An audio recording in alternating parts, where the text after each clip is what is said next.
அந்த பாவத்துக்கு பரிகாரியாக இயேசு கிறிஸ்து தன்மேல் அதை சுமந்து கொண்டார். அவர் ரத்தம் தான் நம்மை மீட்டெடுத்திருக்கிறது. அந்த கல்வாரி சிலுவையில் அதுதான் ஆண்டவர் சொல்கிறார், எல்லாம் முடிந்தது. ஆமென். நான் உங்களுக்காக எல்லாவற்றையும் நான் செய்து முடித்து விட்டேன். இனி என் பிள்ளைகள் வாழ்ந்து சுகமாய் இருக்க வேண்டும். 3 யோவான் 2ஆம் வசனத்தின்படி, பிரியமான என் அன்பு மகனே மகளே, வாசிக்கலாம். பிரியமானவனே, உன் ஆத்துமா வாழ்கிறது போல நீ எல்லாவற்றிலும் வாழ்ந்து சுகமாய் இருக்கும்படி வேண்டுகிறேன். ஹல்லேலூயா. பிரியமானவனே, உன் ஆத்துமா வாழ்வது போல நீ எல்லாவற்றிலும் வாழ்ந்து சுகமாய் இரு மகனே. ஹல்லேலூயா. நீ வாழ்ந்து சுகமாய் இருக்க வேண்டும். எனக்கு சின்னது ரொம்ப கேள்வி. என்னோட அப்பா ஒரு ரயில்வேல வேலை செஞ்சார். கஷ்டம். அப்போ சூழ்நிலை உடம்பு சரியில்லாம கிட்டத்தட்ட 3 வருடம் வேலைக்கு போகவில்லை. அப்போது பசி ஜாஸ்தி எடுக்கும். பசி எல்லாம் ஜாஸ்தி சாப்பிட முடியாது. சாப்பாடு இருக்காது. அதிகமா சாப்பிடும் நினைக்க முடியாது. ஆனா நான் ஒரு கேள்வி கேட்டேன், இப்படி கஷ்டப்படணும் ஆண்டவரே அப்படின்னா நான் பணக்கார வீட்டுல பிறந்திருந்தா, ஒருவேளை இந்தியாவில பிறந்ததுனாலதான் இப்படியோ, இந்த வீட்டுல பிறந்ததுனாலதான் இப்படி ஆயிடுச்சோ, அமெரிக்கால பிறந்திருந்தா நல்லா இருந்திருக்கலாமே, எதுக்கு போய் இந்தியாவில என்ன பிறக்க வச்சு இப்போ வறுமையா இருக்குது என்று சொல்லி இந்த காரியத்தை நாம் கேட்கணும். நிறைய கேள்வி நான் ஆண்டவர்கிட்ட கேட்டேன். இப்பதான் ஆண்டவரே நல்லா சாப்பிடுவேன், நல்ல சாப்பாடு என்னைக்கு ஆண்டவரே கிடைக்கும், எனக்கு ஏதாவது ஒரு வேணும்னா ஒரு நல்ல ட்ரெஸ் எப்போ ஆண்டவரே போடுவேன். எனக்கு ஒரே ஒரு ட்ரெஸ் தான் எடுத்து தருவாங்க, அது கிறிஸ்துமஸ்க்கு. அந்த கிறிஸ்துமஸ்க்கு எடுக்கிற ட்ரெஸ் எப்படி எடுப்பாங்கன்னா யூனிஃபார்மா எடுத்து கொடுத்துருவாங்க. அப்படின்னு என்ன அர்த்தம்?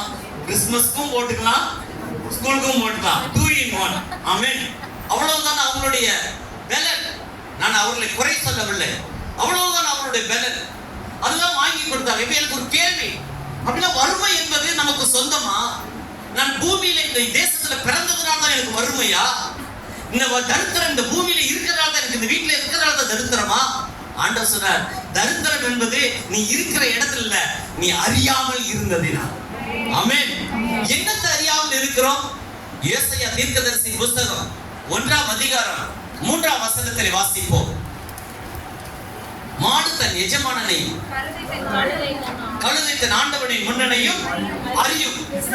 இஸ்ரவேலோ அறிவில்லாமலும் என் ஜனம் உணர்வில்லாமலும் இருக்கிறது. மாட்டுக்கு தன் எஜமான் யார் என்று தெரிகிறது.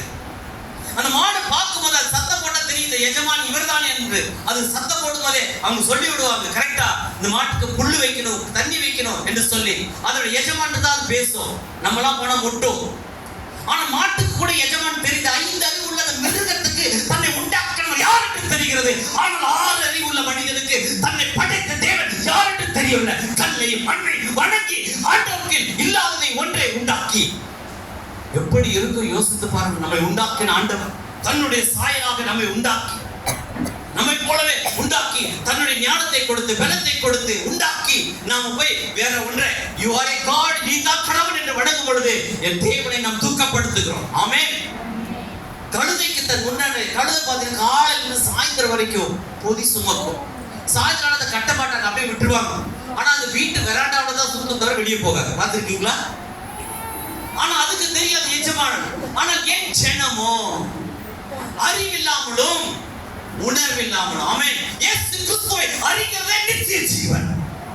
இயேசு கிறிஸ்துவை நீங்க அறிந்து கொண்டால் போதும், அவர் உங்களோட வாழ்க்கையை செழிக்க செய்வார், பூமியில செழித்தோங்கும்படி செய்வார், குறையில்லாமல் வாழும்படிக்கு தேவன் கிருபை செய்வார்.